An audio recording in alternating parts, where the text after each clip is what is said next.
खुदावन के खादम सामने आएंगे। Hallelujah, praise the Lord, hallelujah, praise the Lord. खुदावन की शुक्रगुजारी हो। खुदाम बरकत दे। प्यारे भाई साहब, आपका बहुत शुक्रिया और यहाँ पर आने के लिए और तमाम आए हुए अजीजों के लिए, अजीज बहनों के लिए, बेटियों के लिए, नौजवानों के लिए, प्यारे भाइयों के लिए जो खुदावन की मोहब्बत में खींचे हुए यहाँ पर आ गए और खुदावन के मस्बा के पास आए और उसकी बातों को सुनने के लिए अपने आप को तैयार किया और उन्होंने भूख महसूस की कि उनको इस बात की भूख है कि वो टाइम रेवलेशन जो है, जमाने का मुकाशवा जो है, हमारे जमाने का मुकाशवा जो खुदावन ने खास अपने इलेक्टेड वंस के लिए रखा हुआ है, अलग किए हुओं के लिए रखा हुआ है, आमीन आमीन, उनके लिए रखा हुआ है और वो सोने के मर्तबान में से आता है। जैसा कि मैं बहुत दफा बता चुका हूं, ये बात हमारे लिए संग मील साबित होती है, एक मजबूत बुनियाद साबित होती है कि दर हकीकत हम भी क्या दीगर लोगों की तरह खा रहे हैं खुदा का कलाम, क्या हम कुछ स्ट्रेंज चीज खा रहे हैं, कुछ अलग चीज खा रहे हैं, क्या ऐसा है कि हम एक जैसे हैं या हम अलग किए हुए हैं। तो इस चीज के लिए हम खुदावन का शुक्र करते हैं, क्योंकि अलग होना एक बड़ी बात है। अलग होने का मतलब है दर्जा बंद किए हुए, आमीन, एक स्थान के ऊपर, एक संघासन के ऊपर, एक लेवल के ऊपर लेकर गए हुए खुदा के लोग जिनको ले जाया गया है, आमीन, हालेलुया। तो याद रखिए आप, मैं अक्सर कहा करता हूं कि आप जब खुदावन के घर में पहुंचते हैं, सादी सी बात है, मैरियड में हर कोई खाना नहीं खा सकता, तो जो खा सकते हैं इसका मतलब है कुछ तो बात है उनमें, जो मैरियड में खाना खाते हैं, जो पीसी में खाना खाते हैं, पर्ल कॉन्टिनेंटल में, है ना, जो 5 स्टार 6 स्टार 7 स्टार जो भी स्टार हैं उनमें जाकर खाना खाते हैं कि नहीं? सुना तो होगा। तो जब सुनते हैं हम कहते हैं हम भी कभी खाएंगे, कहते हैं कि नहीं? फिर हम कहते हैं हम तो खा नहीं सके पुत्र, चलो तुसी खा लियो 7 स्टार दे, है ना। तो पिछली नस्ल जो है वो इस एतमाद पर, यकीन पर इस दुनिया से चली गई कि शायद वो 7 स्टार से खा रहे हैं। नहीं, वो नहीं खा रहे थे। उनकी आने वाली नस्ल अबदी करेगी बढ़ियाई, एक पीढ़ी ऐसी आएगी वो खाएगी, आमीन। तो खुदा का शुक्र करते हैं कि वो कोई और नहीं, आने वाली कोई नहीं है, हम हैं, आ चुके हुए हैं, hallelujah hallelujah hallelujah, praise God. तो खुदावंद का शुक्र करते हैं आज की सुबह में यकीनन आप सबको खुदावंद ने बरकत दी होगी और आपको खुदावंद ने प्रॉस्पेयर किया होगा। आप यहाँ पर आए खुदावंद के नाम को जलाल देते हुए, इस बात के लिए हम खुदावंद का शुक्र करते हैं। आज की सुबह में मेरी तरफ से, मेरे घराने की तरफ से आप सबको खुदावंद यीशु मसीह के फतहमंद नाम में अजीजो सलाम कबूल हो और खुदावंद आप सबको बरकत बख्शे। मेरे अजीजों, आए हम खुदावंद के कलाम की तरफ देर के बगैर बढ़ते हैं और खुदावंद का कलाम सारा ही अनमोल है, लेकिन हमारे लिए आज खुदावंद की क्या आवाज है, आमीन। The voice of our time और एज, हमारे जमाने की आवाज खुदा हर जमाने में आवाजें देता आया है, आमीन। तो हमारे जमाने में खुदा किस तरह की आवाज दे रहा है, निकालिएगा मेरे साथ। हम चलते हैं, सबसे पहले हम 3 गवाह उठाएंगे, आमीन। अगर कॉपी पेंसिल है किसी के पास तो कोई लिख सकता है, उसकी रहनुमाई के लिए कि आगे को उसको समझ सके। किताब मुकाशवा, द बुक ऑफ रेवलेशन, हम चलेंगे, प्रेज गॉड, हालेलुया।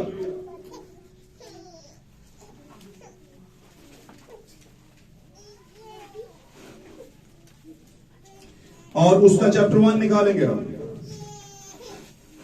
12वीं आयत से लेके 18वीं आयत तक हम इसे बुलंद आवाज से तलावत करेंगे और सभी भाई और बहनें से ध्यान से सुनेंगे, प्रेज गॉड, हालेलुया। कोई भी भाई से बुलंद आवाज से तलावत करेंगे जी। मैंने उस आवाज देने वाले को देखने के लिए मुंह फेरा जी, जिसने मुझसे कहा था और फिर कर सोने के 7 चिराग दान देखे, और फिर कर सोने के 7 चिराग दान देखे, और उन चिराग दानों के बीच में आदमजाद सा एक शख्स देखा जी, जो पांव तक का जामा पहने और सोने का सीना पर बांधे हुए था। हाँ जी। उसका सर और बाल सफेद ऊन बल्कि बर्फ की मानित सफेद थे, हाँ जी, और उसकी आंखें आग के शोला की मानित थी, और उसकी आंखें आग के शोला की मानित थी जी, और उसके पांव उस खालिस पीतल के से थे, हाँ जी, जो भट्टी में तपाया गया हो, हाँ जी, और उसकी आवाज जोर के पानी की सी थी, हाँ जी, और उसने दहने हाथ में 7 सितारे थे, हाँ और जी, उसके दहने हाथ में 7 सितारे थे जी, और उसके मुंह में से 2 धारी तेज तलवार निकलती थी हाँ जी, और उसका चेहरा ऐसा चमकता था जैसे तेजी के वक्त आफताब। हाँ जी, आमीन। खुदा के कलाम का पढ़ा जाना, सुना जाना भाई से बरकत हो। निकालिएगा किताब यूहन्ना के अंदर चलते हैं हम, यूहन्ना की इंजील, हालेलुया, पहला बाब, यूहन्ना की इंजील, खुदा यीशु मसीह की यूहन्ना की मार्फत लिखी गई अंजील, उसका चैप्टर 1 हम निकालेंगे।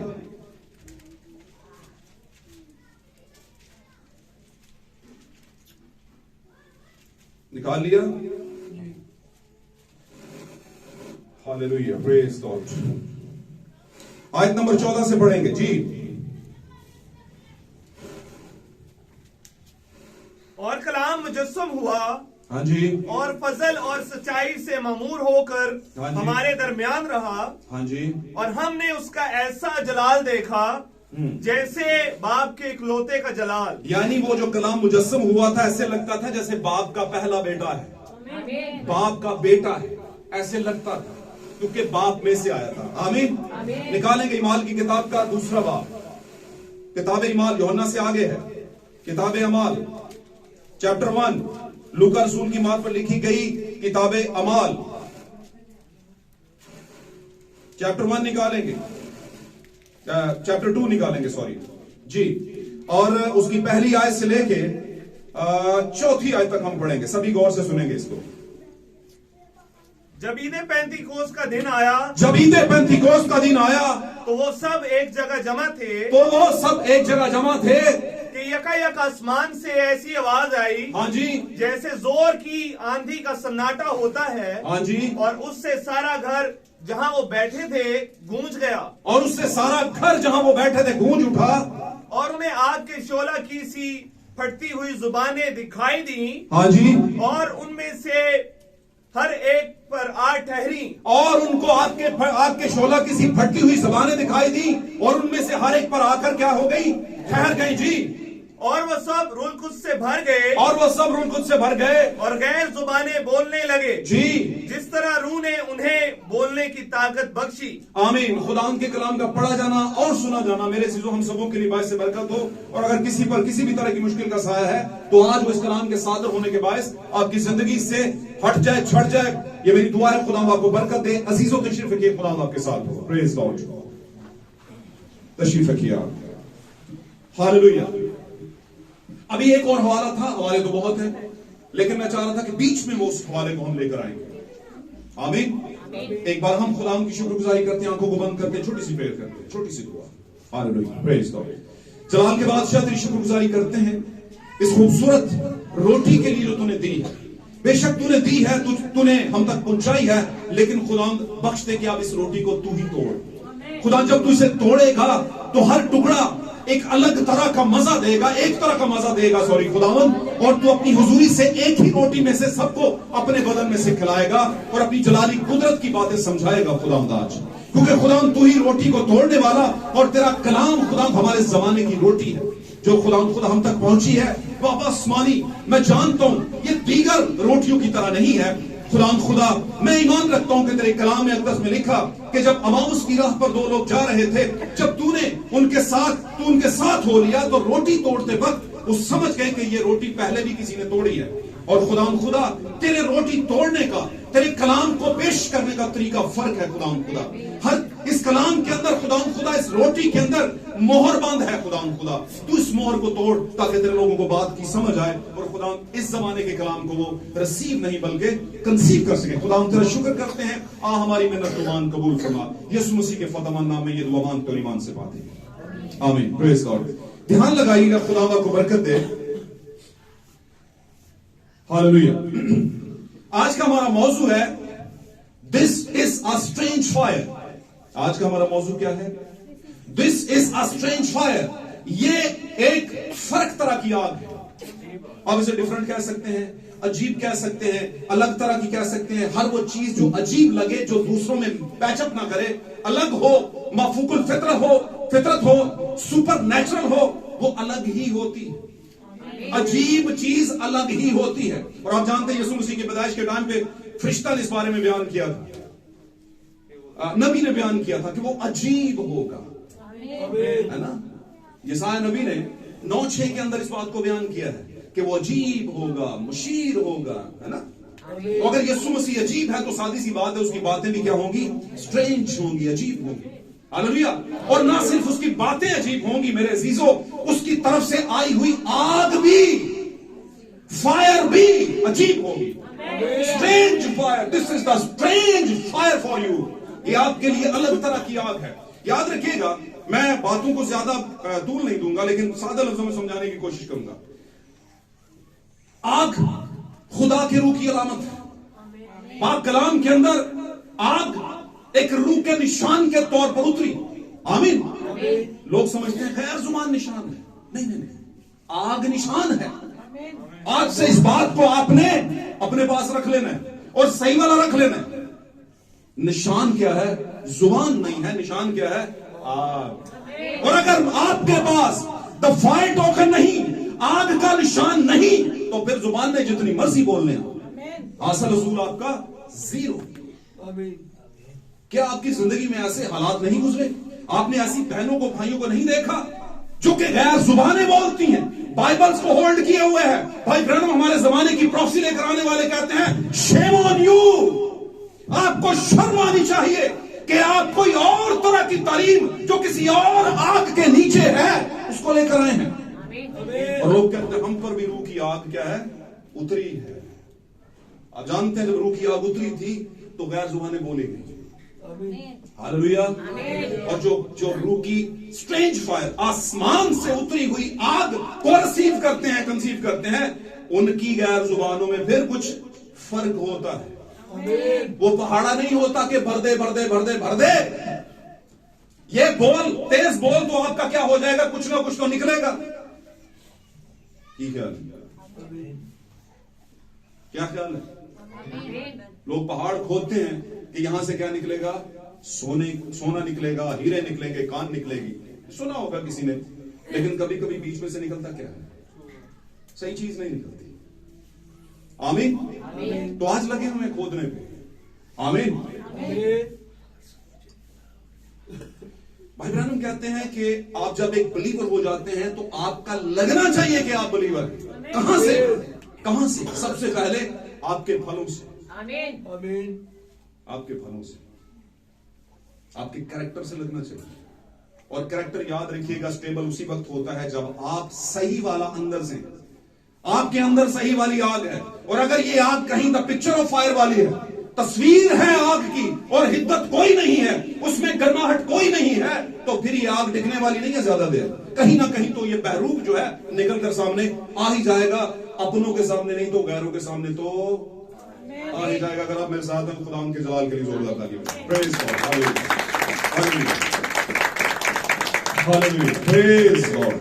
पाक कलाम में खुदा यीशु मसीह ने एक पैराबल पेश किया, बड़ा प्यारा पैराबल था, बड़ी प्यारी मिसाल। उसने कहा अक्लमंद शख्स क्या करता है? अपना घर चट्टान पर बनाता है। घर तो सभी बना रहे हैं भाई, लेकिन कुछ को पता ही नहीं। हालांकि वो दावा करते हैं कि हमने अपना घर किस पर बनाया है? मजबूत जगह पर। हालांकि वो मजबूत जगह पे नहीं होता। वक्त और हालात बताते हैं कि ये तो फिसलती हुई रेत है।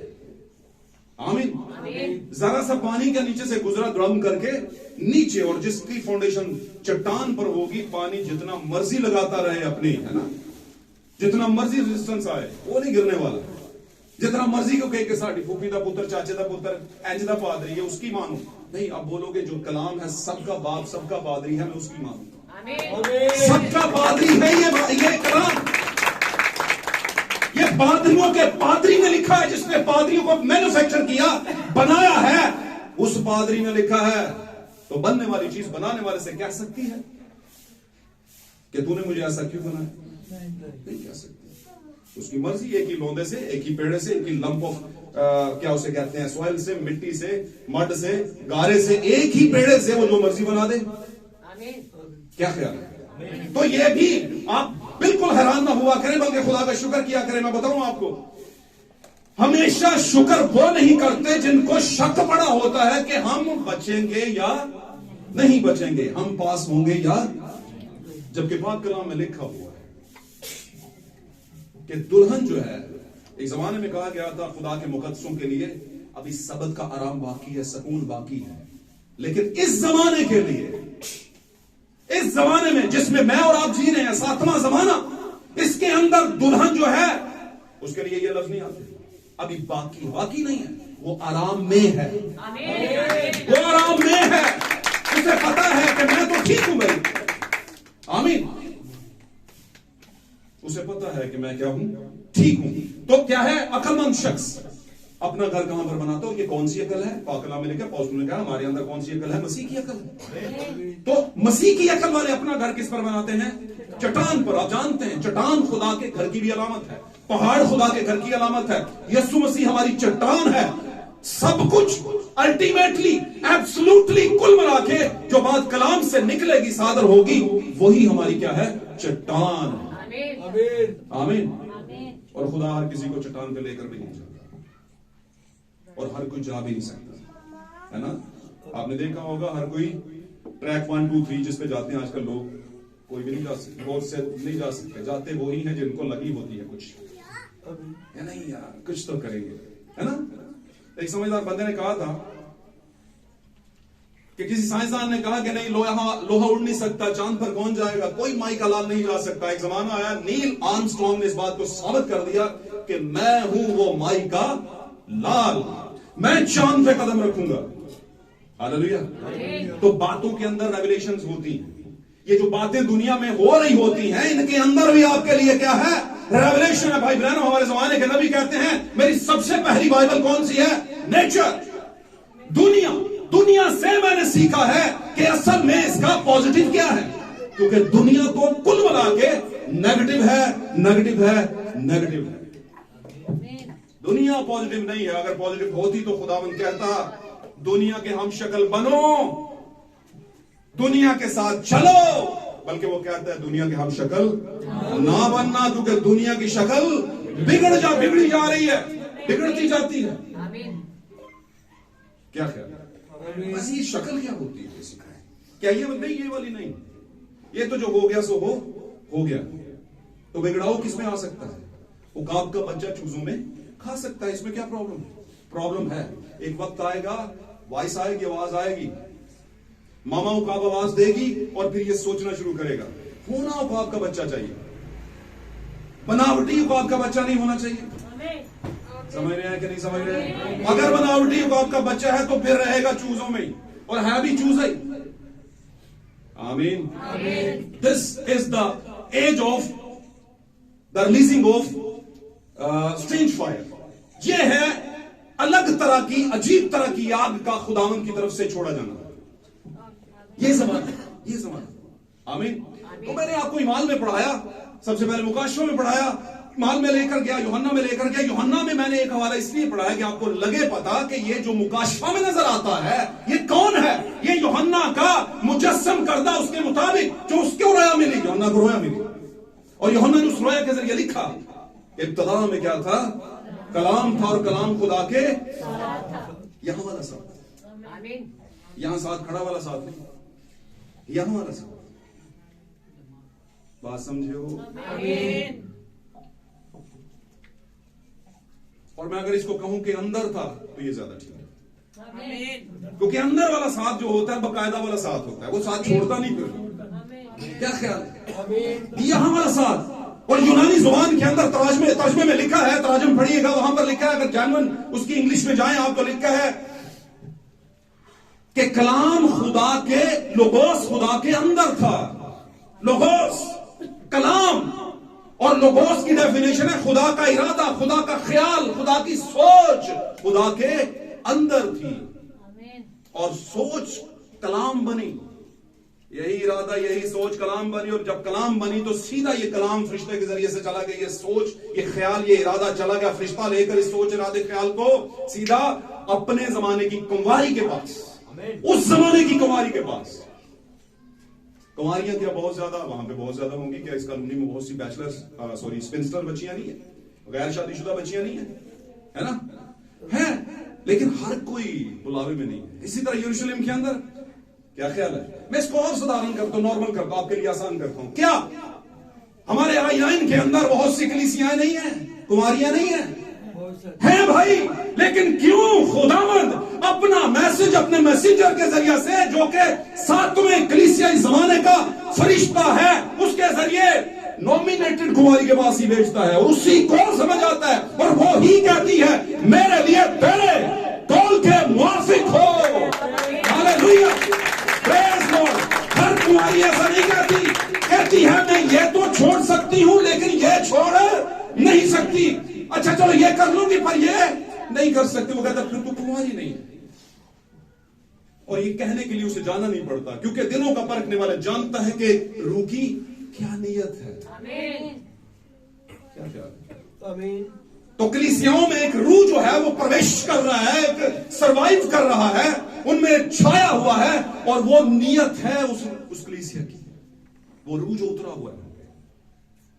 याद रखिएगा, पाक कलाम में लिखा है रूह को परखो कैसी, कौन परखेगा? आप पीते लदा की नहीं आंदा, कोको नहीं आंदा तो दसेगा कि नो MBA कैसे करवाएगा दूसरे को? बताओ मुझे, क्या क्या नहीं हो सकेगा, नहीं हो सकेगा। आपको छोटी सी छोटी नौकरी के लिए बड़े से बड़ा इंटरव्यू देना पड़ता है, फिर जाके कहते हैं 2000-20,000 की नौकरी मिलती है।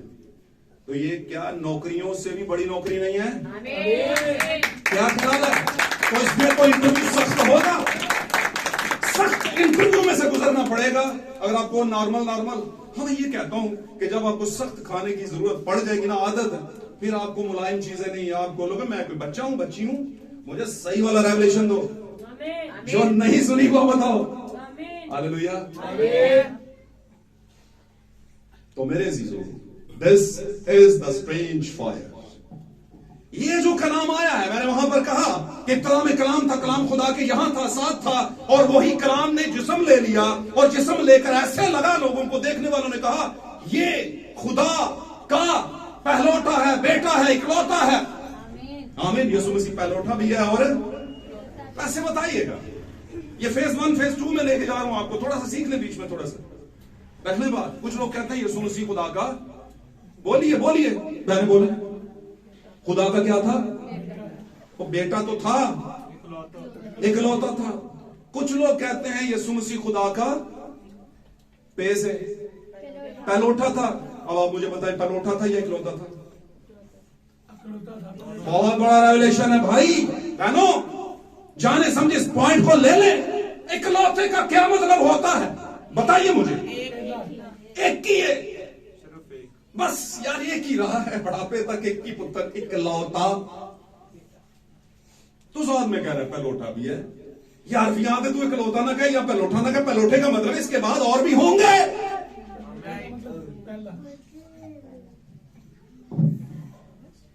नहीं, दोनों लिखे हैं, इकलौता भी है, पहलौठा भी है। तो क्या बाइबल गलत लिख रही है? नहीं, बाइबल बिल्कुल ठीक रही है। हमारे दिमाग सीधे होने वाले हैं। हाँ जी, प्रॉब्लम यहां है, और ये प्रॉब्लम हल कौन करेगा? क्या कोई अंधा? नेवर एवर, कभी भी नहीं करेगा। अंधा कभी भी अंधे को राह, रिजल्ट एक ही निकलेगा। जब यीशु आएगा तो दोनों जलती हुई झील गड्ढे में गिरेंगे, जहां पर वो पड़ा हुआ था अमीर आदमी, अपने जमाने की अमीर कलीसिया की तमसील पड़ा हुआ था। कहता है जो रेवलेशन इसके पास है ना, लाजर के पास है, बाप हम इसे भेज मेरे भाइयों को बता। उसने कहा नहीं, वहां पर है, वो बताएंगे, और अगर वो उनकी सुनेंगे तो जरूर बच जाएंगे। लेकिन सुनेगा कौन? सुनेगा तो सिर्फ ईगल एज के अंदर ईगल का बच्चा, वही सुनेगा और वही समझेगा। या तो गल मेरी और ये आवाज मैनू पै रही है। बातें समझ आ रही है तो बोलो आमीन। God bless you. इन बातों को समझिए। This is the time of strange fire. ये है इस जमाने का अलग तरह की आग का जमाना। आमीन। ये अलग तरह की आग है। ये आज हमारा टॉपिक है। तो हमने देखा यीशु मसीह मुजस्सम हो गया, आया, इकलौता था। कहां पर? जब पैदा हुआ। लेकिन क्या वो आज भी इकलौता है? नहीं, अब वो पहलौठा है। जी जनाब, और मैं इसको प्रूव कर सकता हूं अगर आप टाइम दें। पाक कलाम में लिखा है यीशु मसीह, मैं पिछले दिनों विजिट कर रहा था, उधर किया था इस्राइल में। वहां पे मैंने क्या कहा था? ताकि वो बहुत से भाइयों में है रोमियो पढ़ रहे थे हम, है ना, ताकि यीशु मसीह बहुत से भाइयों में पहलोठा ठहरे। जी जनाब, वो पैदा हुआ बगैर मां के बाप के मिलाप के, है ना, वो खुदा के मौजूद से पैदा हुआ। और यूहन्ना की इंजील के पहले बाब की 9वीं 10वीं 11वीं आयत को पढ़िएगा, लिखा है ना वो बदन की ख्वाहिश से पैदा हुए, ना इरादे से, बल्कि खुदा के रूह से पैदा हुए, खुदा के इरादे से पैदा हुए। और जब पैदा हो गए तो फिर यीशु इकलौता ना रहा, उसकी फैमिली में एडिशन हुआ, फैमिली बढ़ी, और वो अपने खानदान को, जिसने उसने अपने नाम से नामजद किया, कुर्सियों के खत के अंदर लिखा है, खुदा ने अपने लोगों को अपने खानदान के नाम से नामजद किया है। अब वो अकेला नहीं है, ताकि बहुत से भाइयों में वो क्या कहलाए, पहलोठा कहलाए। हुण इकलौता नहीं है, हुण पहलोठा है। लेकिन इकलौता और पहलोठा किलौता तब तक था जब तक उस जैसे तो और पैदा नहीं हुए। और आप सब जो है, आप में से ज्यादातर, सब नहीं, मुतादद लोग ऐसे हैं जो उसके भाई और बहनें बन चुके हुए हैं। याद रखिए इस बारे में, भाई भी है। ओ ये क्यों लिखवाया गया? अच्छे भले दूल्हे की बात चल रही थी, ओके, तो क्यों चल रही थी? क्योंकि खुदा ने हर चीज को कामिल करना है, पूरा करना है। यूसुफ अपने भाइयों के अंदर क्या ख्याल, सिर्फ एक ही था जिसके पास रोयाएं थी, एक ही ऐसा पैदा किया गया वहां पर जो आने वाले कल की बातें बताता था कि नहीं? क्यों बताता था भाई? द इलेक्टेड वन, चुना हुआ, अलग किया हुआ, यीशु मसीह का पैराबल, यीशु मसीह की तमसील था वो। जो कुछ यीशु के हुआ के साथ हुआ, बहुत कुछ उसके साथ भी वैसा ही हुआ। क्या ख्याल है? लोगों को ऐसे लगता था मिस्रियों को कर लई, लेकिन टाइम लेकर आया उसके बाकियों को भी कि नहीं मैं कल्ला नहीं है, इकलौता मैं नहीं है, मैं ते किया रोयाएं देखने वालों में पहलोठा हूं। रोयाएं देखने वालों में मैं क्या हूं? पहलोठा हूं। आमीन। इसी तरह यीशु मसीह, जिसको आने वाले कल की वेरी नेक्स्ट टाइम जब कुछ होने वाला है, वेरी नेक्स्ट सेकंड कुछ होने वाला है, तो यीशु को पता है। ऐसे ही आज उसकी दुल्हन के पास, उसके भाइयों के पास, उसकी बहनों के पास जो सीमान में शामिल हो गए हैं, हालेलुया हालेलुया, आने वाले वक्त का पता है, क्योंकि वाकयात बताते हैं कि यीशु मसीह अब अपनी दुल्हन को लेकर जाएगा ही जाएगा। वाकयात बताते हैं, जो यीशु के मुंह की बातें थी कि ऐसे हालात और वाकयात और मौसमों में मैं क्या करूंगा, अपनी दुल्हन को लेने आ जाऊंगा, मेरे आने के दिन होंगे। Hallelujah. This is the strange fire मेरे अजीजों। ये अलग तरह की आग है, और ये ईमान की किताब में अलग तरह की आग पहली बार खास तौर पर नए अहदनामा के लोगों के लिए उतरी, निशान के तौर पर। लोग कहते हैं गैर जुबान क्या है? निशान है। होगा, वो भी होगा भाई, लेकिन गैर जुबान किसके जरिए से आई? वो मोतबर निशान है, और वो निशान the fire of your time, आपके जमाने की आग है। हालेलुया। हम थोड़ा सा आगे बढ़ेंगे। यहां पर ईमान की किताब के अंदर जब कलीसिया है और एक इंतजार के अंदर है, पूरी तैयारी के अंदर है, और ऊंची जगह पर इसमें अपनी इकट्ठी हुई है, और खुदा के हुजूर में रोजे के अंदर है, दुआ के अंदर है, तो वहां पर चूंकि ये इलेक्टेड वन थे, चूंकि इसके पीछे वजह थी, द रीजन इज दिस, ये वजह थी कि खुदावन के वो चुने हुए थे और कॉम्पिटेंट थे, इनमें नफरत नहीं थी, मोहब्बत थी, और खुदावन की तरफ लगे हुए थे। खुदावन ने अपने निशान के तौर पर इनको क्या दी? आग दी। इनको आग दी, आग का निशान। और क्या निशान था? आग के शोला किसी फटती हुई जुबान इनको नजर आई, इनको दिखाई दी, इनको। क्या ख्याल? जब आग दिखाई देती है और आती है, तो फिर कुछ वजूद में आना शुरू होता है, चेंज होना शुरू होता है। फिर एक बड़ी बात बताऊं आपके अंदर, ब्रेवरी आ जाती है, दलेरी आ जाती है, बहादुरी आ जाती है। फिर आप ये नहीं कहते यहूदी मार देंगे मुझे, फिर आप खड़े हो जाते हैं, जैसा कि तुम समझते हो, पतरस ने कहा, जैसा कि तुम समझते हो हम नशा में हैं, ऐसा बिल्कुल भी नहीं है, बल्कि ये तो नबी योएल की मार्फत जो वादा है, उसकी क्या है? भरपाई है, उसको पूरा किया गया है कि तुम्हारे बेटे और बेटियां क्या करेंगे? ख्वाब देखेंगे। क्या ख्याल है? हालेलुया। और पाक कलाम में लिखा है जो फेज 1 में हुआ वही फेज 2 में होगा, जो चीजें पहले हुई हैं वही दोहराई जाएंगी। आमीन। फेज 1 के अंदर पहली टोकरी की तैयारी और आग का उतरना। आमीन। फेज 1 के अंदर पहली टोकरी की तैयारी और आग का उतरना, सूरतों का बदलना। मैंने बताया था ट्रांसफिगरेशन का पहाड़ जो है, पिरामिड जो है। हालेलुया। मैं थोड़ा सा बताता चलूंगा,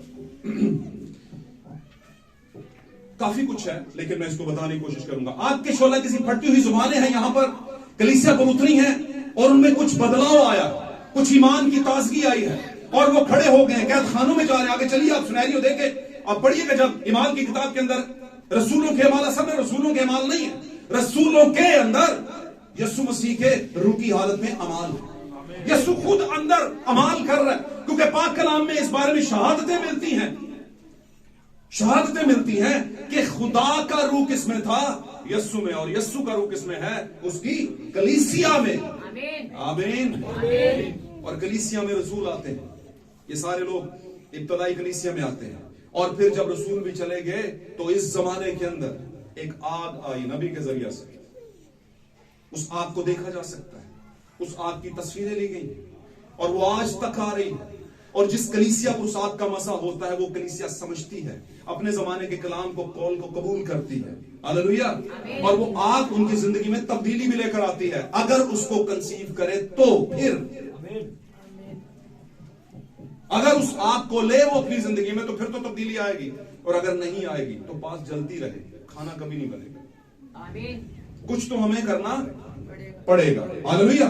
अब यही आग किताब मुकाशवा के अंदर आग के शोला की सी जलती हुई जुबानों की सूरत में जो है, यही आंखों में आ गई है। और आंखें किसकी हैं? वो जो मुजस्सम हुआ, वो जो उस वक्त में इकलौता था। आमीन। जो बाद में पलौठा हुआ और मुकाशवा के अंदर यूहन्ना को दिखाई दिया है। उसने कहा उसकी आंखें आग के शोला किसी की मानद जलती हैं या जल रही थी। आग के शोला की मानद उसकी आंखें क्या है? जल रही थी, उसकी आंखों में आग। ये वो आंखें नहीं थी जब वो आया था इकलौता बनकर, और वो आंखें रो रही हैं लाजर की कब्र पे जाकर। ये वो अब आंखें नहीं है। आज के वक्त की आंखें क्या हैं? शोला की तरह हैं, जिनके अंदर रूह तो है लेकिन अदालत भी है। और आप जानते हैं आग एक वाहिद चीज है जिसके जरिया से चीजों को और बहुत से जो औजार हैं उनको स्टीलाइज किया जाता है, पाक किया जाता है। हालेलुया। उनको क्या किया जाता है? पाक किया जाता है, स्टीलाइज किया जाता है। और फिर जैसे दांत निकालने वाले उस औजार को आग में रखते हैं कि नहीं, है ना? ऑपरेशन की चीजें औजार में रखी जाती हैं, उसमें औजार में कहती है आग में रखी जाती है। सॉरी, बातों को पकड़ लें, कुछ ऊपर नीचे हो जाए तो माफी चाहता हूं। तो क्या हुआ? ताकि वो दोबारा इस्तेमाल के काबिल हो जाए। हालेलुया। अगर ये अलग तरह की आग है और ये इस जमाना के अंदर जो 7 कलीसियाई जमानों में 7 चर्च एज के अंदर चल फिर रहा है, कलीसियाओं के अंदर इसकी आंखों में आई हुई है, तो इसी आग की रोशनी, इसी आंखों की रोशनी, पाकलाम में लिखा है आंख बदन का क्या है? चिराग। इसकी आंख बदन का चिराग। क्या हमारी आंख? बिल्कुल है, लेकिन इससे आगे भी एक आंख है और वो खुदावंद की आंख है। अगर वो आंखें हमारे पास हैं तो फिर हमारे चिराग में और दुनिया के चिरागों में या दुनियावी आंखों के चिराग में फर्क है। क्योंकि हमारे पास अकल, हमारे पास देखना, हमारे पास सोचना, हमारे पास ख्याल करना, परखना अपना नहीं है बल्कि खुदा की आंखों के जरिए है। क्या ख्याल है? हालेलुया। अगर है तो, अगर नहीं है तो फिर कभी परख नहीं सकेंगे। और मैं एक और बात बता दूं, आपको तैरना ना आए तो भंवर तो पड़े हैं समुद्र के अंदर, भंवर तो पड़े हैं। भंवर समझते हो? भंवर कौन कौन समझता है? अच्छा चलिए, भंवर पानी के अंदर एक चक्कर होता है, चक्कर के अंदर जो आ जाए वो बहुत जगहों पे आता है। चक्कर समुद्र के अंदर बहुत सी ऐसे पानी जो वहां पे बहुत ज्यादा पानी हो वहां पर आते हैं, और उसमें अगर कोई आ जाए तो अच्छे खासे तैराक लोग जो हैं वो भी बहुत मुश्किल से बचते हैं। तो जिसको पता ही नहीं है तारीख का, जिसको तैरना आता ही, स्विमिंग आती नहीं है, कैसे फ्लोट करेगा ऊपर? कैसे ऊपर तैर सकेगा? तैरेगा ही। बात समझ रहे? तो इसका मतलब है ये मुकाबला सख्त है, आसान नहीं है। आप जिस समुद्र के अंदर, दुनिया के तंजीमी समुद्र के अंदर चल रहे हैं, तैर रहे हैं, आपके लिए भंवर पड़े हैं। अगर आपकी आंखें, आपके शोला किसी आंखों की तरह नहीं है, आपके शोला किसी आंखें यीशु मसीह की हैं और वो आंखें कोई और नहीं है, उसकी दुल्हन, उसकी आंखें। आमीन। 7 कलीसियाई फरिश्ते उसकी आंखें, लिखे उसकी आंखें पूरी जमीन की सैर करती हैं, देखती हैं कौन क्या है। और ये आंखों के तलक से फिर कभी बात करूंगा मैं, लेकिन मैं यहां पर आपकी बात कर रहा हूं। This is a strange fire, ये अलग तरह की आग है जो यीशु की आंखों में नजर आ रही है यूहन्ना को। आमीन। एक जमाना था, थप्पड़ इधर से पड़ रहे, उधर से पड़ रहा है, कोई मर रहा है, उस पर तरस खा रहा है, आंखों से पानी आ रहा है ना? आ रहा था कि नहीं लाजर के टाइम पे? लेकिन जो ही उसने जान दी और जान देने के बाद बर्रा की मिनिस्ट्री खत्म की, फेज 1 के अंदर यीशु मसीह बर्रा है, बर्रा की मिनिस्ट्री खत्म करके आसमान पर चला गया। और मुकाश में लिखा है वो पहुंचा बाप के तख्त के पास, बाप के पास एक किताब है खुली हुई, सॉरी बंद किताब, सॉरी उस टाइम पे वो बंद है, मोरों की किताब बंद है, हाथ में पड़ी हुई है बाप के हाथ में। और वो क्या है? खून की छिड़की हुई पोशाक है, ये इस वक्त क्या है? बर्रा है, ज़बा किया हुआ। और जब गया है तो बैठे हुए के हाथ से क्या ले ली है? उससे कहा तो नहीं मुझे दे दे किताब, मांगी तो नहीं है। इन बातों के अंदर रेवलेशन है, इन बातों के अंदर रेवलेशन, कभी बात करेंगे इस पर। उसने ले ली है, और जब उसने ले ली है तो उसके बाद उसने उसे खोला, पहली, दूसरी, तीसरी मोर, चौथी मोर, सातवीं मोर, छठी मोर, है ना? खोलता गया है। आमीन। और जब ही पहली मोर खुली तो गरज की आवाज आई, दूसरी मोर खुली तो दूसरी गरज की आवाज आई, तीसरी, चौथी, पांचवी, छठी, सातवीं गरज की 7 आवाजें आई। आमीन। और जब ऐसी आवाजें आई तो उतरा वो जमीन पर, और जब उतरा तो लिखे मुकाशवा 10 बाब के अंदर एक जोरावर फरिश्ते को मैंने देखा जो जमीन के ऊपर उतरा, उसके सर पर धनक थी, रेनबो थी 7 रंगों की। और जब 7 रंगों की रेनबो लेकर वो नीचे उतरा तो एक ललकार थी, वो ऐसे गरजा, ऐसे धाड़ा, ऐसे ललकार उसने दी जैसे बब्बर धाड़ता है। तो याद रखिए, बब्बर कभी बकरी नहीं होता, शेर कभी बर्रा नहीं होता। इन बातों को जाने, ये आपके लिए। हालेलुया। देखिए माइक बंद नहीं होना चाहिए था, क्योंकि बहुत से लोग इस बात को सुन रहे होते हैं। हालेलुया। तो आप किस मिनिस्ट्री में? बर्रा की मिनिस्ट्री में या यहूदा के शेर की मिनिस्ट्री में? क्या अभी यहूदा के शेर की मिनिस्ट्री चल रही है या बर्रे की मिनिस्ट्री चल रही है? शेर की चल रही है।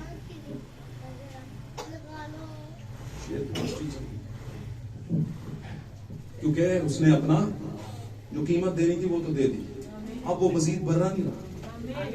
याद रहे इस बारे में, याद रखिए। इस पर एक सवाल उठता है, उस पर मैं जवाब दूंगा, लेकिन अब वो मजीद बर्रा नहीं रहा, क्योंकि बर्रा किसके लिए होता है? ज़बा होने के लिए। अब उसने ज़बा नहीं होना, अब तो जिन्होंने किया था ना उसका जरा हिसाब किताब लेना है,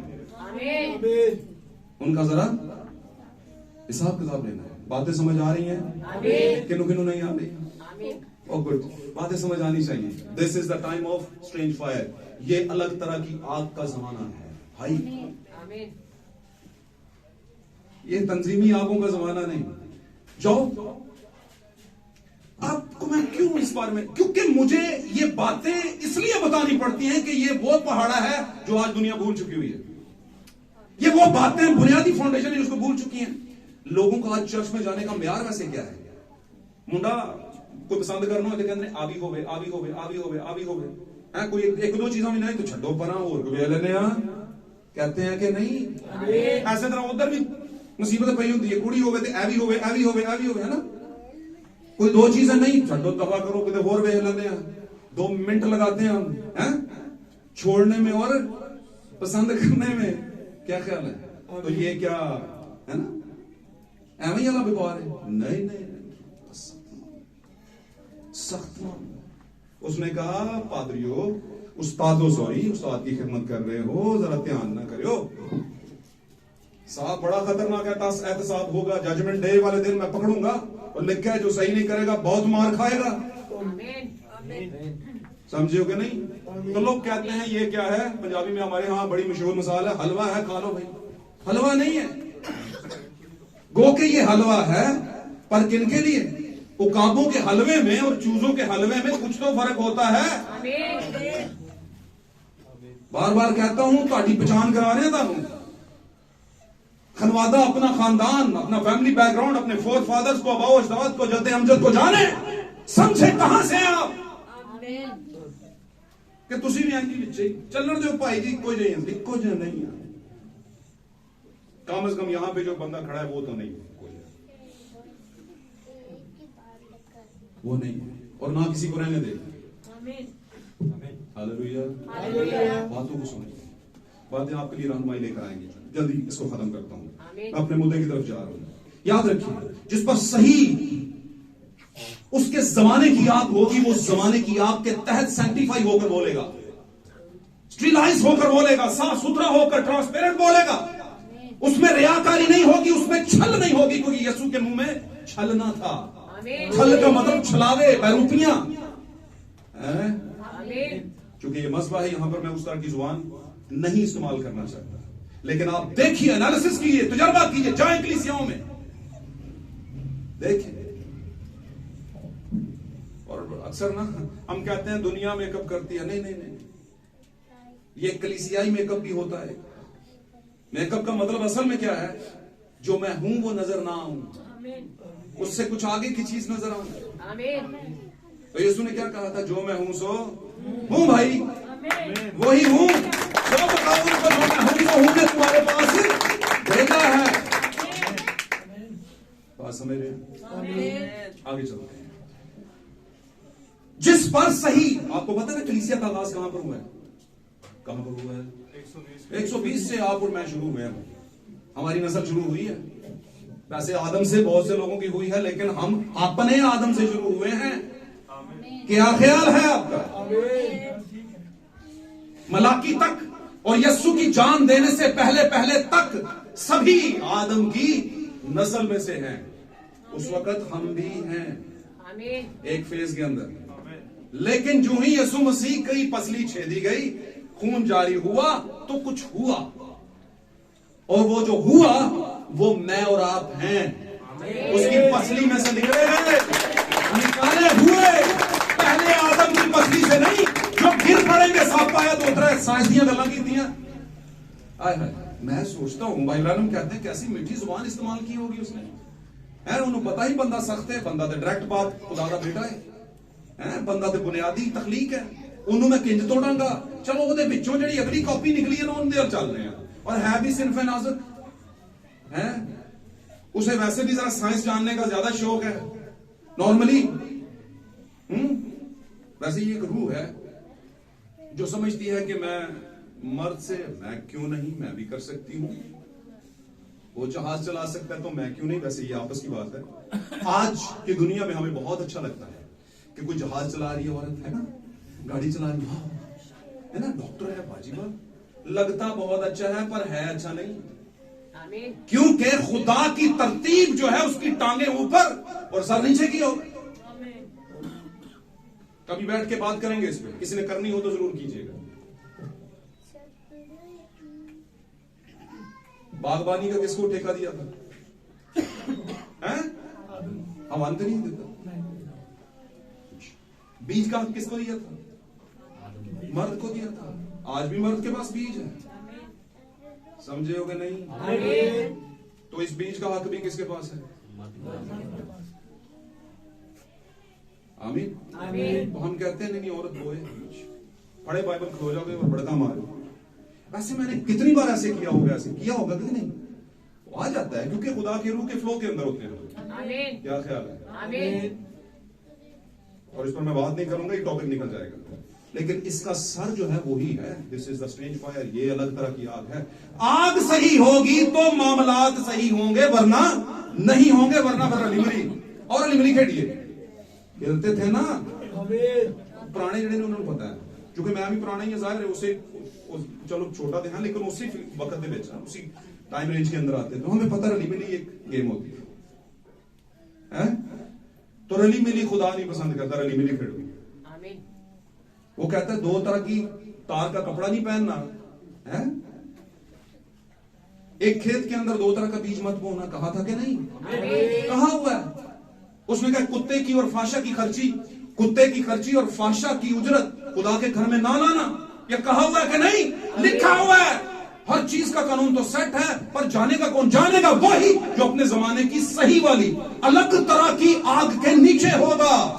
वही जानेगा कि सच क्या है, और सच के साथ वो क्या करेगा? खड़ा हो जाएगा। हमारे जमाने के नबी कहते हैं, अगर कोई जितना मर्जी अच्छा बोलता हो, अगर वो खुदा के कलाम के खिलाफ है, 2 मिनट से पहले छोड़ दे उसे, वो आपको लेकर डूबेगा।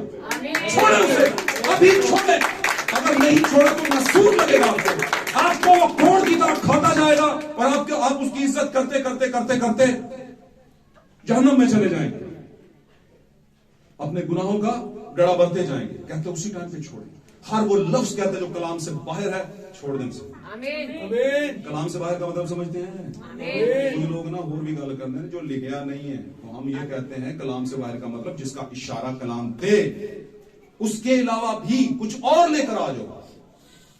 आमीन। क्योंकि मुकाशफा की किताब अलामतों की और इशारों की किताब है, सिग्नल्स की किताब है। उन सिग्नल्स को देख के आप चलते हैं, मुड़ते हैं, जाएं जाएं, दाएं जाएं, बाएं जाएं, और फिर मंजिल तक पहुंचते हैं। और हमारी मंजिल क्या है? अब्दियत है, खुदावंद है, दूल्हा है। हालेलुया। थोड़ा सा आगे बढ़ेंगे। आप जानते होंगे एलिया को कौन कौन जानता है? पहला एलिया तिशबी। Good, God bless you. Bible के कितने स्टूडेंट है? बाइबल कौन कौन पढ़ सकते हैं? उर्दू की बाइबल कौन कौन पढ़ सकते हैं? Okay, very good. जो नहीं पढ़ते मैं यही कहूंगा पढ़ा करेंगे। थोड़ा थोड़ा शुरू कर लेंगे। आपको पहचानों के बाद गाल कितों हो रही है ना? तो फिर आप पूरी तरह से उस बात को समझ लेंगे। एलिया तिशबी पहले जमाने का, यानी पुराने अहदनामे का तिशबी, एलिया तिशबी के जमाने के अंदर बिल्कुल इसी जमाने जैसा हाल था। तस्वीर इसलिए पहले जमाने में दिखाई गई है क्योंकि यही फिर होना है, और ये हो रहा है हमारे जमाने में। एलिया खुदा का स्पेशल वन प्रॉफिट था, खास अलग तरह की रूह वाला नबी, अलग तरह का एक मिनिस्ट्री थी उसके पास। और उसका तसादुम किसके साथ था? कोलैप्स, जिसको हम कहते हैं टकराव, किसके साथ था? किसके साथ कोलैप्स था उसका? और खुदावंद के हुक्म से कोलैप्स था, जिसके बारे में खुदावंद कहता था, जाओ इसके साथ तेरा कोलैप्स है, तेरा टकराव है, तसादुम है, जाकर बात कर। तो फिर वो चल पड़ता, और खुदा के हुक्म से चल पड़ा। एक ऐसी जगह पर चला गया जहां पर मैंने बहुत दफा बताया कि मिक्स तरह के लोग थे, रली मिली खेल रहे थे। और रली मिली क्या थी? खुदा की कौम में से इजराइल का बादशाह अहब, अंग्रेजी में कहते हैं और उर्दू में कहते हैं अखियब। उर्दू में क्या कहते हैं? अखियब। अब अखियब ने शादी कर ली एक ऐसी औरत है जिसका नाम था एजबेल। और एजबेल जो है, एजबेल देवी देवताओं को मानने वाली है। उसके रिलीजन के मुताबिक, उसकी डिनोमिनेशन, उसके चर्च के मुताबिक फसल पैदा करने का अलग देवता है, फसल को पकाने वाला अलग देवता है, बच्चे पैदा करने वाला अलग देवता है, और बहुत सी और बातें जो मैं कहना नहीं चाहता। हिस्ट्री पढ़िएगा एजबेल की। एजबेल के बुत आज भी असारी कदीमा के अंदर नजर आते हैं, किताबों में देखिएगा। वो जिन देवी देवताओं को मानते थे वो आधे से ज्यादा क्या पूरे के पूरे बरहना थे, जिसको आप नंगावन कहते हैं, और उनकी वो पूजा पाठ करते थे। एक ऐसी औरत जो कि बिल्कुल ही खुदा के ट्रैक से अलग थी, उस जुए में जाके जुट गया कौन? खुदा का चुनिंदा बादशाह अखियब। एक ऐसी चीज से उसने इत्तफाक राय कर लिया कि ऐसी डिनोमिनेशन से जो कि पैसे वाली थी। और किया क्यों? ताकि मेरी सल्तनत फैले, मेरा नाम हो, आगे के बादशाह मुझे जाने, गैर कौमों के बादशाह जाने। और यही हरकत किसने की? सुलेमान ने की, और फिर आगे कई बादशाहों ने की। खुदा खुश नहीं था। एजबेल ने क्या किया? उस वर्ल्ड चर्चेस काउंसिल ने क्या किया? उसने खुदा के का जो बरगजीदा बादशाह था, बरगजीदा क्या दिया? जो चुनीदा बादशाह था। बरगजीदा में और चुनीदा में फर्क है, कभी बात करूंगा। बरगजीदा कहते हैं प्यारे को, चुनीदा कहते हैं चुने हुए को। हर चुना हुआ खुदा का प्यारा नहीं होता। अगर चुने हुए प्यारे होते हैं तो फिर यहूदा भी खुदा का प्यारा है क्या? नहीं है? नहीं भाई, नहीं, क्योंकि खुदा के प्यारे ऐसी हरकतें नहीं करते। बात समझे हैं? खुदा पर कॉम्प्रोमाइज, यीशु पर कॉम्प्रोमाइज नहीं करते थे। कहते हो बाकी गल्लां सारियां जो भी ने, चलो ठीक है, ਤੁਹਾਡੇ ਨਾਲ 4 दिन बह गया, पर ਇਹਦੇ ਤੇ मैं नहीं कॉम्प्रोमाइज करना है। गल कलाम जो नजर आती, क्या ख्याल है? और यही ईमान होता है। तो क्या हुआ वहां पर? वो मिल गया एक ऐसी औरत के साथ, और उस औरत ने सबसे पहला काम क्या किया? जो अखियब के ईमान के अंदर जितने बनी इस्राइल के नबी थे उनको मरवा दिया, उनको मरवा दिया।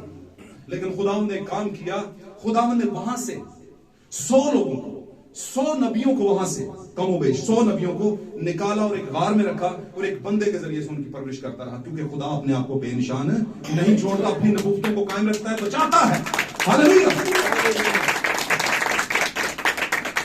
जब ये सब कुछ हो रहा था तो खुदा की नाराजगी की वजह थी, साडा पुत्र किते बाहर किसी होर है साडे तो अलग जगह ते जाके मैरिड वैरिड कर ले, गल्लां जरा सीधी सीधी ने, तो किन्ने को चंगा सन लगेगा, बहुत बुरा लगेगा। पापा ते मेरा ख्याल अगले 5 साल तक नहीं मिलणगे, मामा वैसे मिल लेंदी हुंदी करी करी जाके, बड़ियां मामाओं नूं देखिया है, मामा तो कहती हैं की कराऊं, बड़ा पुत्र नहीं दिल करता जाने जाने, चलो चले जाते हैं। पापा 4 5 10 बारी मना कर देने, कहंदे ने हुण मैं की करां, चोरी चोरी चली जांदी, चल हुण चलण दिओ कोई 5 6 7 साल। फिर मामा के जरिए एक पैगाम आंदा कि चलो जान दिओ गुस्सा, हुण कोई नहीं, गल बच्चे भी हो गए होते, समझ रहे हो। और वैसे पोता और पोती तो ऐसी चीज है, जब हो जाए तो फिर बंदा सोचता है यार मेरी नस्ल अगे आ गई, तो आधे से ज्यादा क्या है रंज वैसे ही है, गिला खत्म हो जाता है कि नहीं।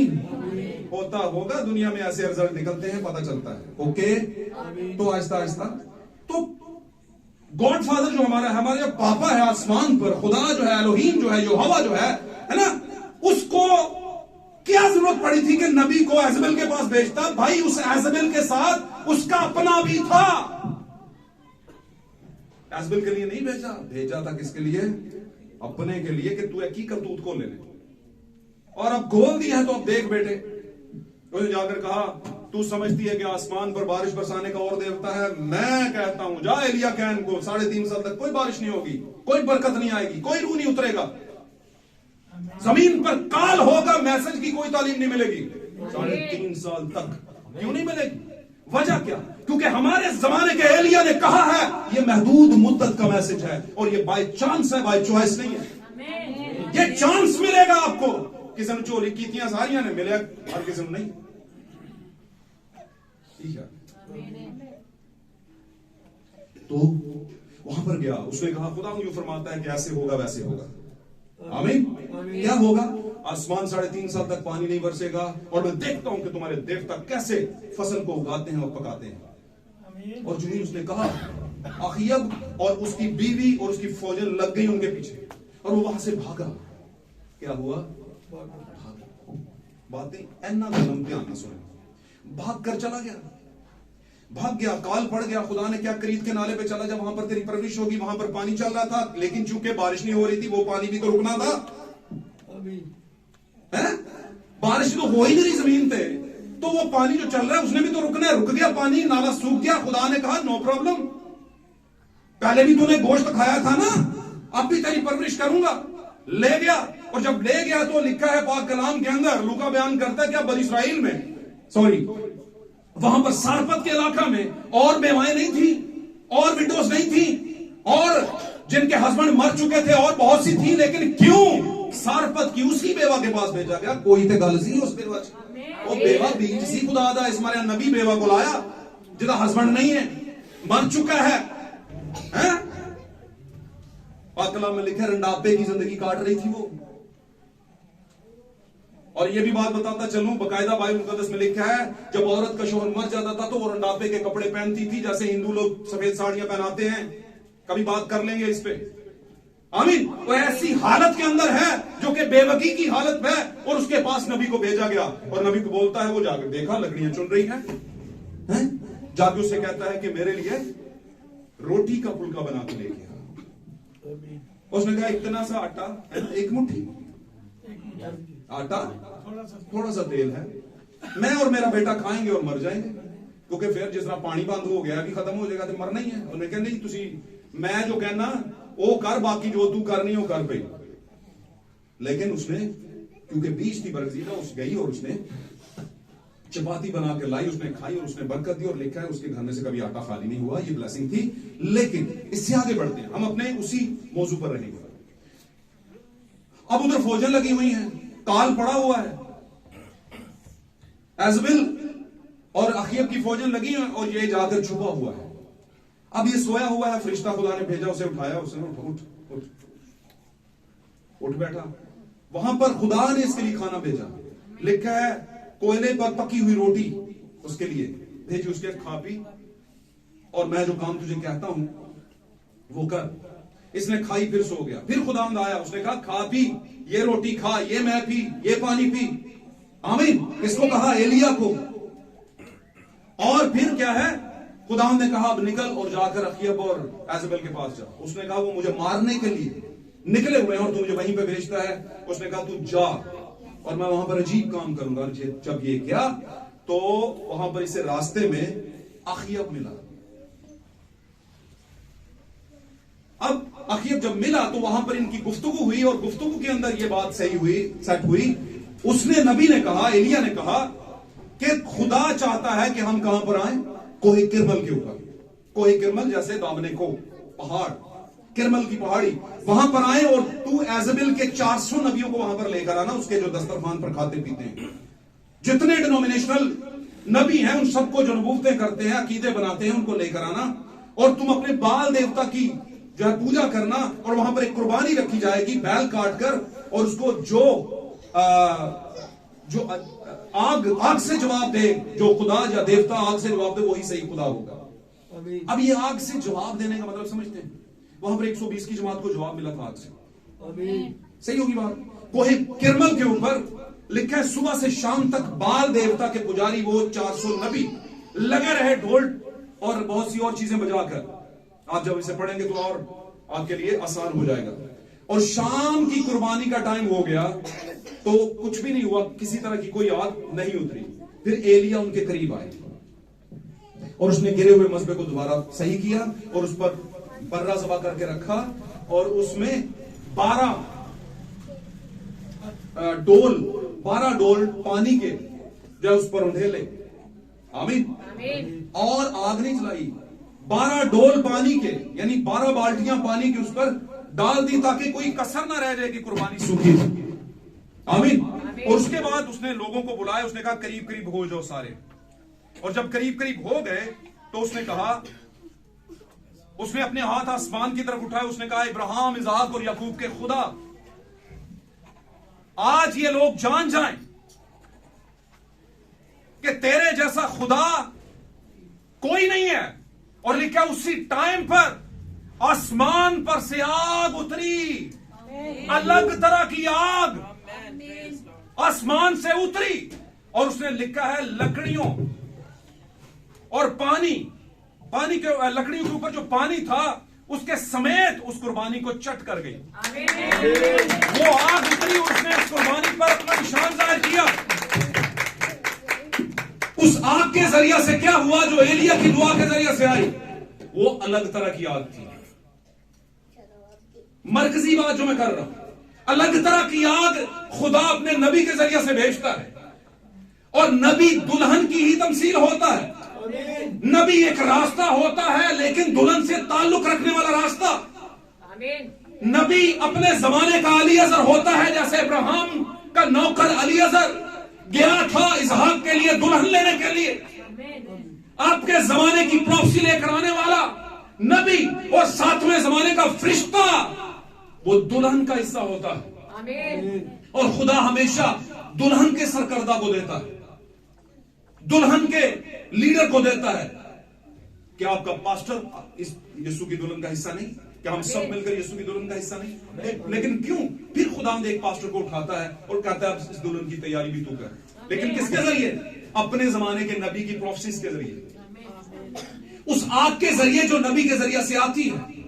और आग वाला पाकला में लिखा है खुदा का कलाम भस्म करने वाली आग है। और अगर हम यिर्मयाह में पढ़े, जैसे कि मैंने बताया था, आप हवाला लिख लें, यिर्मयाह के अंदर 20वें बाब के अंदर 7वीं 8वीं और 9वीं आयत के अंदर लिखा हुआ इस बात कि खुदावंद का कलाम मेरी हड्डियों के अंदर जलती हुई आग की मानद है। अब मेरे अंदर है इसलिए मैं उसे बर्दाश्त नहीं कर सकता। अब मैं बोलूंगा, पाकला में लिखा। और जिसके अंदर अलग तरह की आग होती है वो कॉम्प्रोमाइज नहीं करता, वो बोलता है, वो कहता है ये ठीक नहीं है और मैं ऐसा नहीं कर सकता, बल्कि मैं तो बताऊंगा कि आप ठीक नहीं कर रहे, आपको सही होने की जरूरत है। हो सकता है वो बरगजीदा बीज हो सकता है खुदा का बुलाया हुआ बीज है, चुना हुआ बीज है प्लान के अंदर, और आपके जरिए से उसकी जिंदगी में जलाल जाहिर होना है। इसलिए मर्द हजरात से मैं कहता हूं कि जो बीज आपके पास आता है उसको आगे डिलीवर करें, जरूर करें, शेयर करें, ताकि लोगों की जिंदगियों में तब्दीली आए। आमीन। कोहे किरमल पर अलग तरह की आग दोनों ग्रुपों के सामने आई, एक एजबेल का ग्रुप और दूसरा एलिया का। आमीन। और सबके सामने इस बात को साबित कर दिया गया कि जो आग से जवाब दे वही सच्चा खुदा है, और एलिया के खुदा ने आग से जवाब दिया। एलिया के खुदा ने आग से जवाब दिया। हालेलुया। वहां पर 120 की जमात का आगाज होता है, और जो ही आगाज होता है तो खुदावन के हुजूर में वो कुछ दुआ कर रहे हैं, मांग रहे हैं, उम्मीद रख रहे हैं, और वहां पर खुदा ने आग से जवाब दिया। This is the strange fire. आपके जमाने की, आपके वक्त की आग है जो उस जमाने में भी आई। अगर एलिया के जमाने में आई, आमीन, तो वो फिर 120 के जमाने में भी आई। फिर फेज 2 के अंदर रसूली तालीम के जरिए से चलते चलते चलते सातों जमाने आए, और सातवें जमाने का मैं और आप बीज हैं, हम खुदा का बीज हैं, और हम पर भी एक आग है, अलग तरह की आग जो नबी के जरिए से आई। आमीन।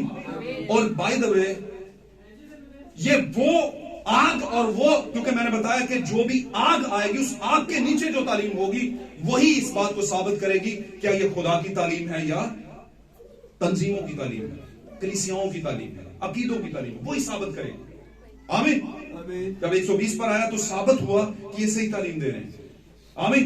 फिर उन्होंने फकीयों फरीसियों से भी कहा कि तुम ये करते हो, वो करते हो, वो करते हो, इसीलिए तो मुखालफत पड़ी।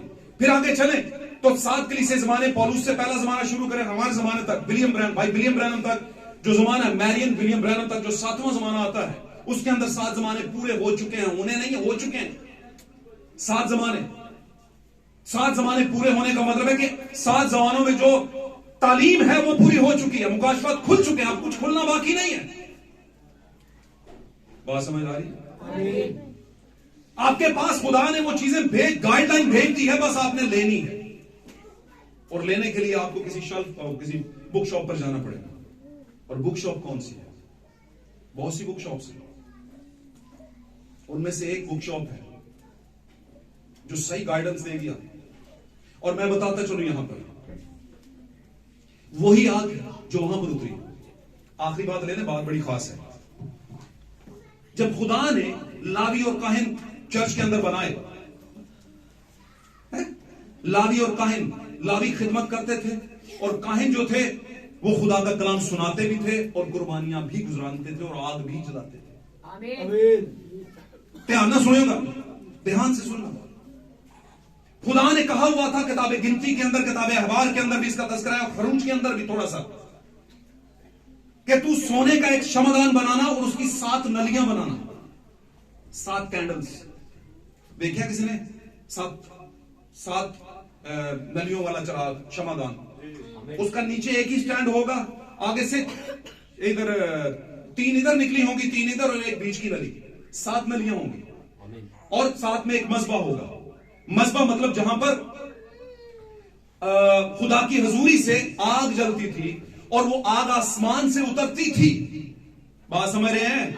वो आग जब आसमान से उतरती थी तो उसी आग में से लेकर पहली कैंडल स्टिक जलाई जाती थी, पहली नली जलाई जाती थी। मैं कह रहा हूं उस नली में से नीचे से तेल ड्यूट निकली होती थी और मेन एक शमादान जो स्टैंड नीचे होता था।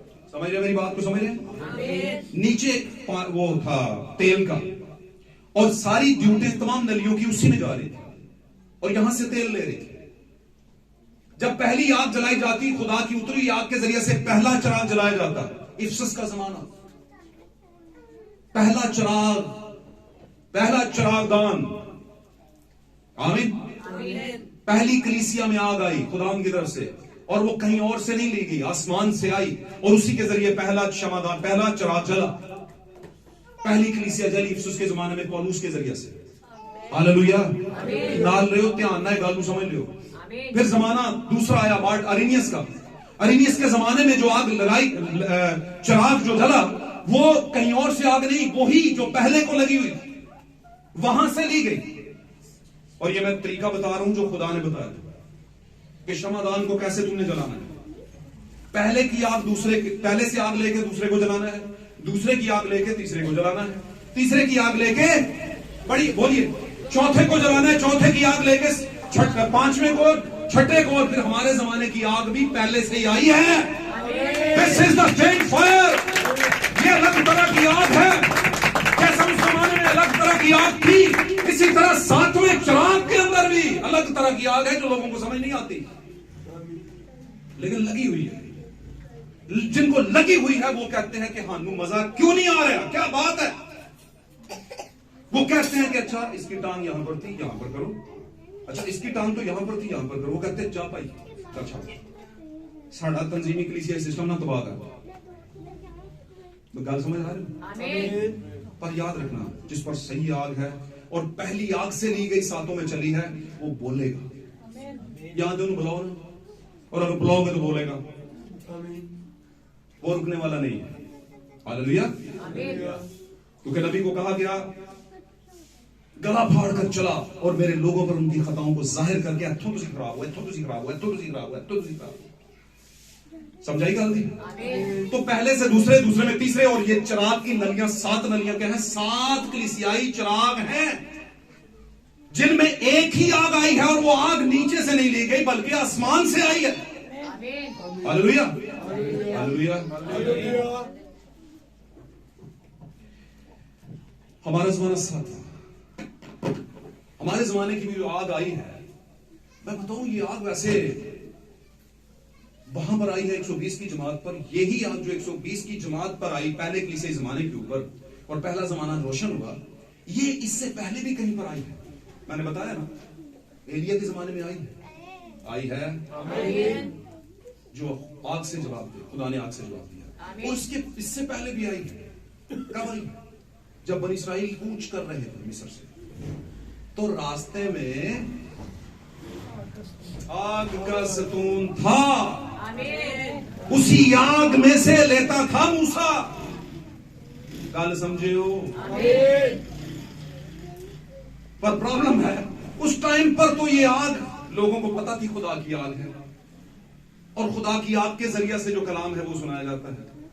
आज क्यों लगता है कि ये फर्क तरह की आग है? क्योंकि लोगों ने इतना गंद डाल दिया है कि अब ये आग फर्क ही लगती है, लेकिन असल में ये फर्क नहीं है। यही आग तो शुरू से थी और यही खुदा की आग है, और जो आग से जवाब दे वही खुदा ठहरे। और अगर खुदा आग से जवाब दे वो खुदा ठहरे, तो फिर उसका कलाम भी उसी का कलाम है जो कलाम से जवाब दे। आमीन, वही सही कलाम है। हालेलुया। आखिरी बात करूंगा, इसके बाद कर लूं आखिरी बात, कर लूं आखिरी बात कर लूं। हालेलुया। आज लोगों की पर्सनली ख्वाहिश होती है दुनिया के अंदर कि मैं जिस चर्च को ज्वाइन करूं वो सो कॉल्ड हो, नामी ग्रामी, आमीन, नॉमिनेटेड हो, ठीक ठाक। बहुत दफा हमारा दिल करता है, आमीन। तो मैं बताता चलूं, ये जितने डिनोमिनेशनल चर्च है, बेसिकली चर्च का मतलब गिरजे हैं। गिरजे में और चर्च में फर्क होता है वैसे। क्यों जी? गिरजा किन्हों किन्हों पता है? गिरजा, चलो गिरजे चलिए। तो गिरजा किसे कहते हैं? चर्च को तो गिरजा नहीं कहते। गिरजा तो इमारत होती है, और गिरजे को टैबरनेकल कहते हैं अंग्रेजी में, आमीन। और उर्दू में इबादत खाना भी कहा जाता है, इबादत खाना। और बाइबल में बहुत जगह लिखा है इबादत खाने थे यहूदियों के, छोटे छोटे इबादत खाने, आमीन। टेंपल्स, जहां पर वो जाते, कुर्बानियां गुजरानते, दुआएं करते। गिरजा चर्च नहीं होता। चर्च लोग हैं, चाहे वो किसी भी ईमान के हैं, वो फिर लोग हैं, उनको कहते हैं चर्च। लेकिन जब लोग किसी भी गिरजे का हिस्सा बनते हैं तो दर हकीकत वो एक पनाहगाह में जाने की कोशिश करते हैं। क्या है? पनाहगाह में जाने की कोशिश करते हैं। आज दुनिया के अंदर ज्यादातर लोग जिन गिरजों की या जिन चर्चेस की, जिन तंजीमों की जो कि सो कॉल्ड हैं, जाने की ख्वाहिश करते हैं, तो दर हकीकत वो एक पनाहगाह में जा रहे होते हैं अपनी तरफ से, आमीन। जबकि पनाहगाह में जाने से आपकी बख्शिश नहीं होगी, आपकी बख्शिश इससे होगी, कलाम से होगी, और कलीसिया कलाम से निकलती है। कलीसिया के लिए जो पनाहगाह है वो कलाम है, आमीन। और जो सो कॉल्ड बिलीवर्स हैं, दुनियादारी के ईमानदार हैं, कहने का मतलब है बनावटी ईमानदार हैं, उनकी पनाहगाह गिरजे।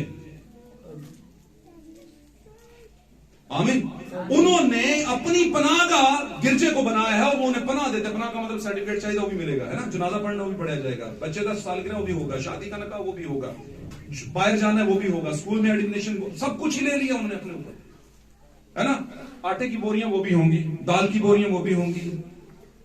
अच्छा, क्रिसमस पे शालें देंगे वो भी देंगे, कपड़े देंगे, बहुत कुछ कर रहे हैं, होता है कि नहीं। तो लोगों ने ये कुछ लोगों को महीने पर लगा हुआ है कार्ड चर्चिज में, महीने बाद राशन मिलता है। मैं इनको बुरा नहीं कह रहा, लेकिन सारा कुछ यही है, ये गलत है। लोगों का ध्यान बढ़ाने के लिए, सच का साथ छुड़वाने के लिए लोगों ने इस चीज पर लगा दिया लोग। आमीन। तो लोग पनाहें ढूंढ रहे हैं जबकि उन्हें पता ही नहीं कि असली पनाह कलाम के अंदर है। मेरी बात समझ रहे हैं? असली पनाह किसके अंदर है? कलाम के अंदर है।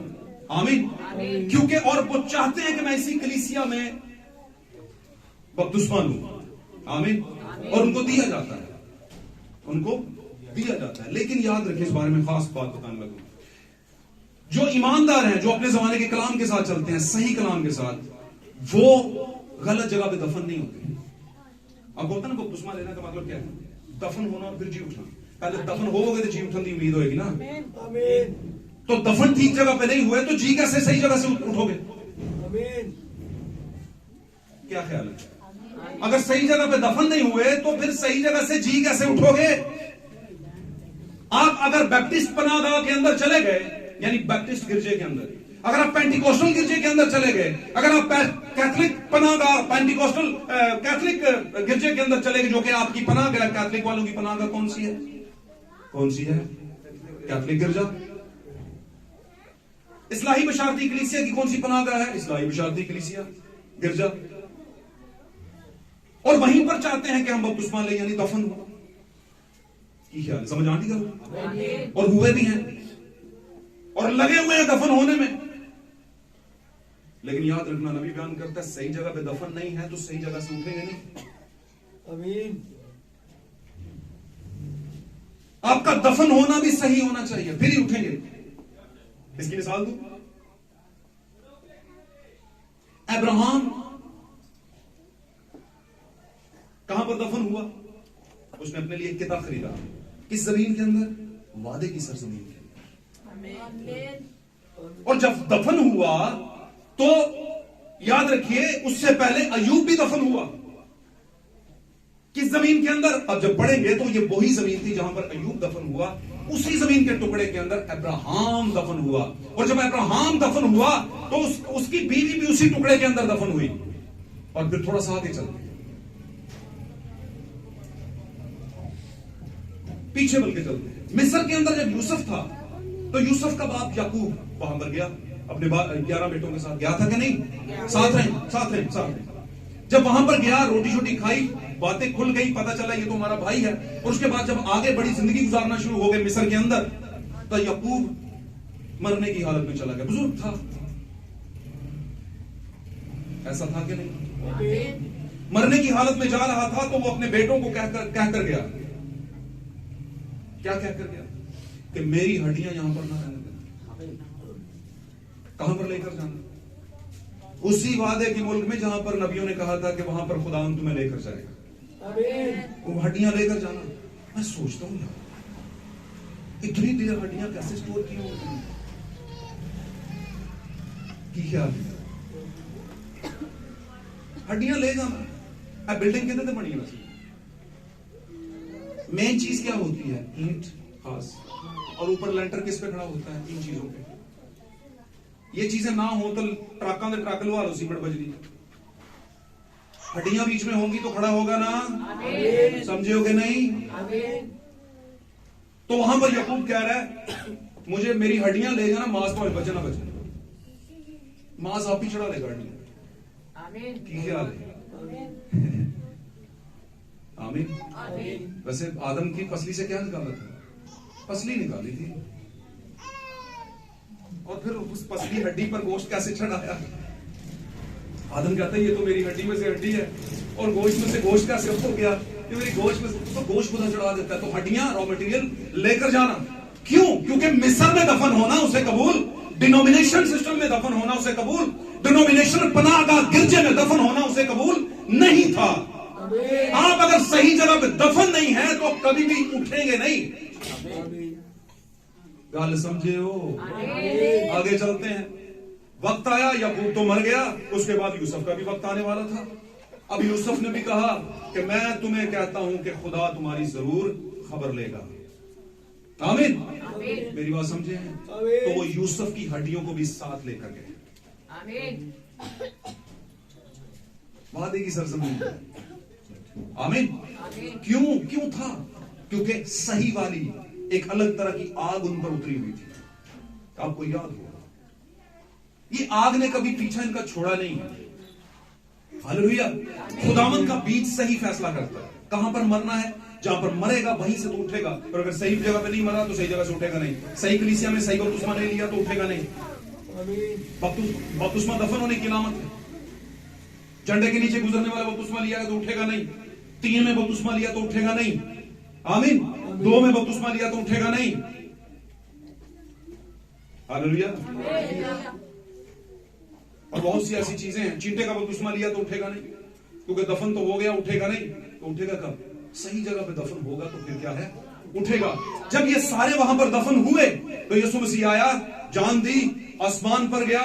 जाने से पहले 3 दिन जमीन के अंदर, 3 दिन और रात जमीन के अंदर रहा, और जब जी उठा तो लिखा है बहुत से मुकद्दसों के जिस्म भी जी उठे जो सही जगह पर दफन हुए थे। सही जगह पर। और लिखा है लोगों को दिखाई दिए, लोगों को दिखाई दिए। और ये कौन थे? अय्यूब था, अब्राहम था, याकूब था, यूसुफ था, जो सही जगह पर दफन हुए थे, सही बपतिस्मा लिया था। कौन सा सही है? कौन सा सही है भाई? क्या फैसला? ये करेगा ना फैसला, ये करेगा, और करेगा तो सही, लेकिन किसके तहत करेगा? सही वाली आग के जरिए। सही आग होगी, सही समझ आएगी, क्योंकि दिमाग स्टेरिलाइज हो चुका होगा, साफ हो चुका होगा, समझ भी सही आएगी।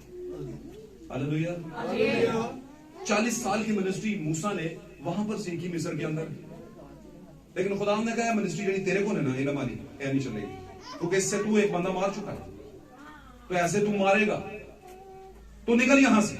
और निकाला, भाग गया, वहां पर गया दश्त के अंदर, पहाड़ के पीछे झाड़ी जल रही है, वहां पर मिनिस्ट्री चेंज हुई। 40 साल से पहले मिनिस्ट्री चेंज नहीं हुई। 40 साल वहां पर सीखा, 40 साल में वो मिनिस्ट्री उसके दिमाग से निकली, और फिर खुदा ने फ्रेश बंदे को लिया और उसको बताया अब काम कर। आमीन। हालेलुया। तो जिन गिरजों के अंदर हम रह चुके हैं उनका असर मिस्र वाला होगा तो सही। खुदा पहले निकालेगा, सैंक्टिफाई करेगा, आपके नीचे लाएगा, और फिर आपको बताएगा आप जाना किधर है।